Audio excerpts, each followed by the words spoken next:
I tell you a story? Here it goes. When I first started Tiny Marketing, I would take on anyone. My goal was to make up my salary. When I left, well, actually, let's start from the very, very beginning. The reason I left corporate America was because COVID was going on. My kids were in virtual school at that point.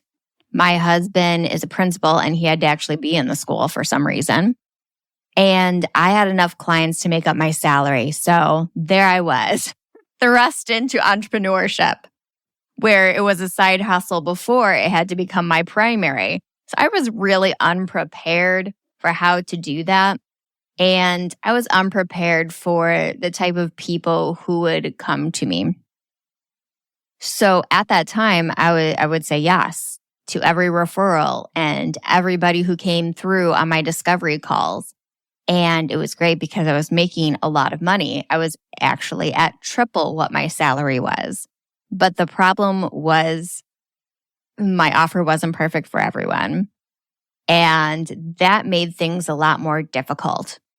So this is what you need to do instead of working with everybody because you can make more money.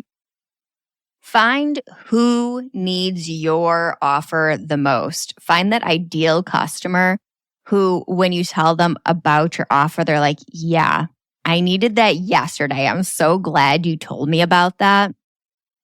Those are your people. So in today's episode, we're going to be getting into your ideal customer avatar and why it's so important to find who that person is. I'm Sarah Noel Block, and this is Tiny Marketing. Okay, so first up, let's talk about what is an ideal customer avatar, because there's a lot of different definitions. You might think of it as one of those fictitious customers that people create, like Bob the Builder, and they have this whole story about how Bob loves his dog and he's a big fan of the TV show Friends and all this sorts of stuff that doesn't freaking matter. That is not what we're doing here. An ideal customer avatar, when done right, is a demographic, it's psychographics, and it's everything you need to know to sell to this person and understand if your offer is right. So these are the basics that I include in an ideal customer avatar. And I generally work with B2B companies. So keep that in mind as you're listening to this. What is their job title? What industry are they in? What is their company type, like the structure of it? What problems are they going through right now? What triggered them to find a solution? What are their competitive alternatives? So as they're looking for solutions to this problem that they've identified, what are the things outside of your direct competitors that they're looking at? Would they use a spreadsheet? Would they use Canva? Would they do nothing and just deal with it? Those are things you need to understand. You also need to understand objections. Like, what is it that they're going to push back on when they're trying to make a decision on buying? And where do they hang out online? What's the easiest way to sell to them? What is their general decision-making process when making a buying decision? So those are all things that you want to highlight in your ideal customer avatar. Next up is why create that ideal customer avatar? And the first reason is streamlined marketing. So how does a ICA create streamlined marketing? One, the first thing you want to identify is their customer journey.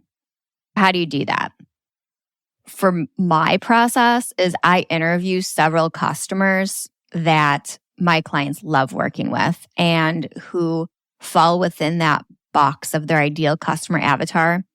And we identify together what their journey was in working with company X. So interviews are such an easy way to do that.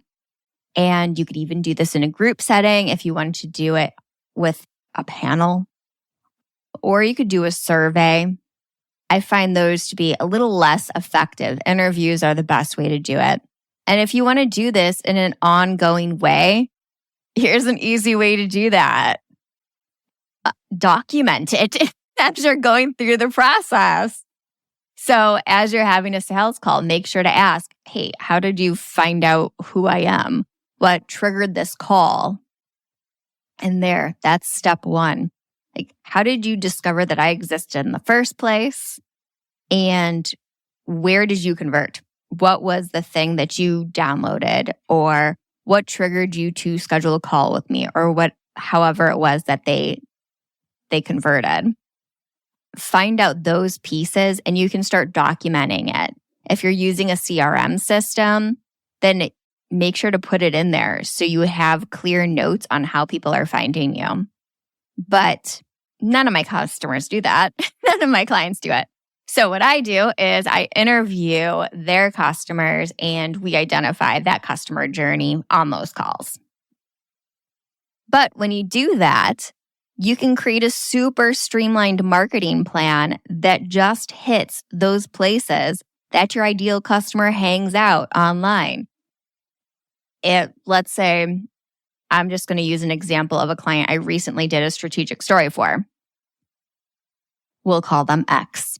They are not X like Twitter, but anyway. So I interviewed about 5 of X's customers, and we were able to realize that 1, they all preferred written media over anything else. So we decided to go a route with blogging. And they also all came through the funnel in a very similar way. So we are able to replicate that journey over and over again. The thing that I see a lot of small marketing departments and solo entrepreneurs and just small businesses in general, the mistake they make is they think that they need to be everywhere. I need to be on all of the social media platforms. I need to create blogs and repurpose them into videos and podcasts. And you don't need to do all of that. Find out what your ideal customer prefers and just do that. You don't need to do all the things. Reason number 2 that you need an ideal customer avatar is clear messaging. It is so much easier to write copy for your website, your sales pages, and your sales email sequences when you have a clear idea of who your ideal customer is. So this is the process I go through. Feel free to copy it or feel free to work with me to do it yourself. But I do the strategic story first with all of my clients. Actually, we're going to back up a second.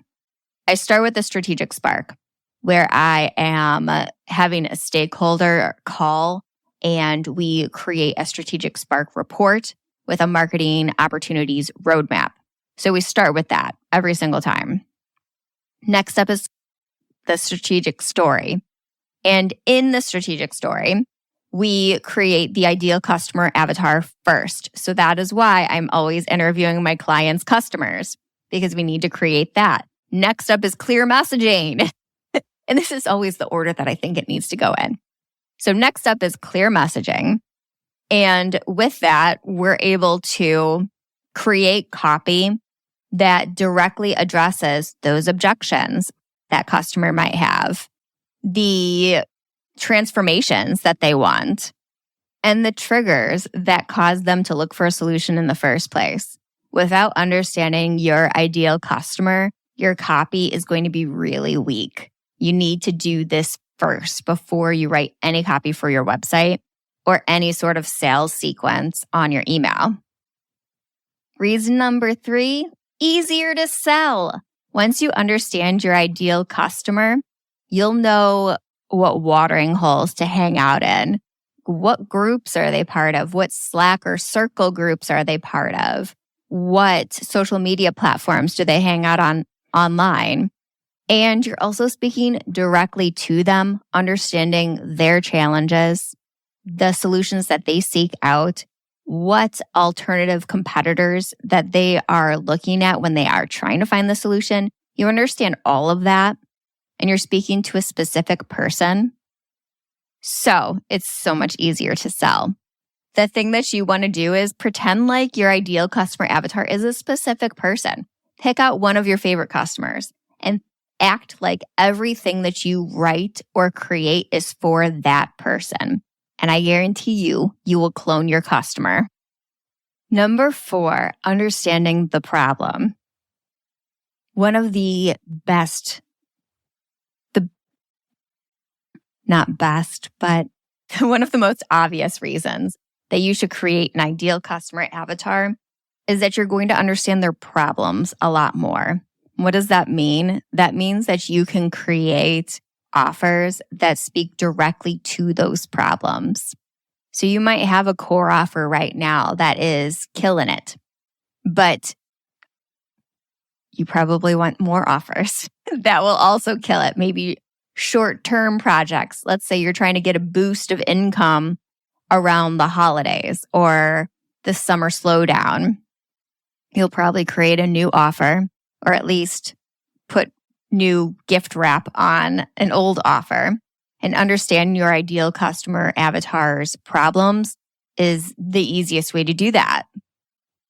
And it's also a great way to bring empathy into your copywriting and your offer. Because if you understand their problem, then you probably can relate to it and talk and speak about the emotions involved in that problem. Okay, so let's look at HubSpot as an example.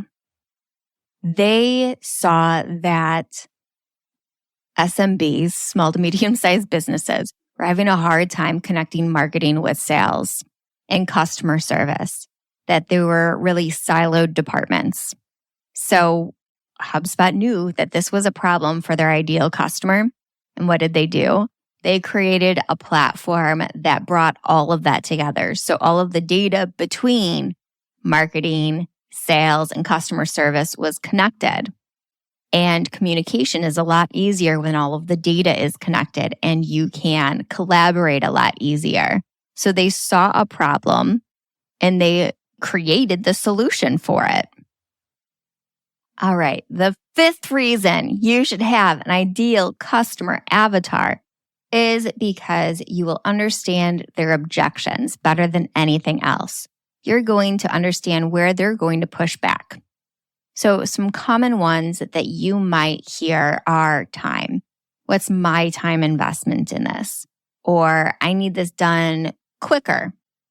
And understanding those objections will help you refine your processes and your offers until they become the only choice for that ideal customer.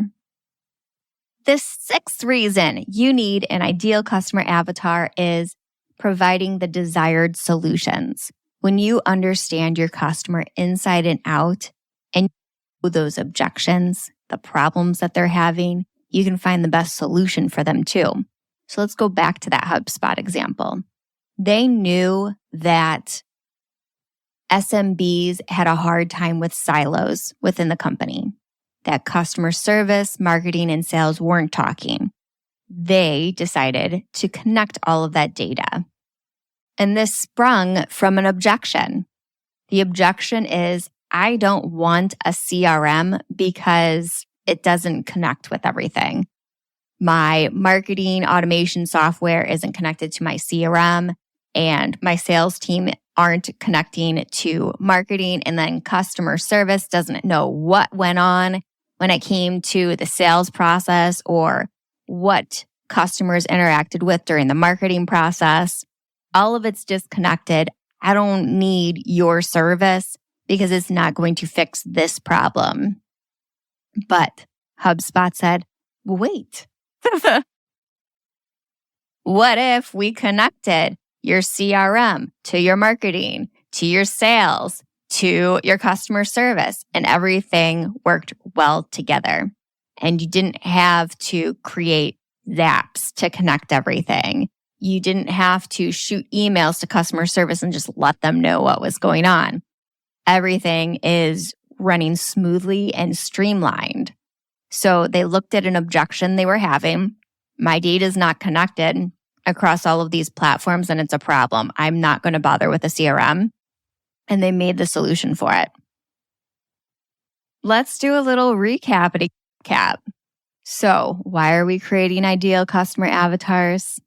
We're creating them so we can have a streamlined marketing plan. We're not going to be doing everything and showing up everywhere. We're going to be showing up only where our ideal customer hangs out. And we're going to be producing content to attract them and only them, not everybody. Next, clear messaging. When you understand your customer inside and out, your messaging on your website, your social media, your email will all be so clear and speak directly to that ideal customer. Next, easier to sell. It's so much easier to sell when you have one ideal person in mind because they generally go through the same buyer's journey. Understanding the problem is next. You understand the problem that ideal customer has, and you understand the objections that they might have on those sales calls, what pushback they would give you, and you, because you know all of these things, will know how to handle those objections so much better. Make a list of all the objections that you hear on sales calls and what your response is to them. If you don't have a response, start workshopping it. And then last, your solutions. You can tailor the solutions based off of this ideal customer avatar, handling those problems that you know that they have and the objections that you know they're going to have when they're making a buying decision. And that wraps that up. So I really hope that you are ready and willing to create an ideal customer avatar. Now, so for those of you who are listening to this on day one that this goes out, you have an opportunity to go to my live workshop. It's on October 2nd at 12 p.m. Central Time. And in it, we're going to be creating a brand messaging plan on a page live.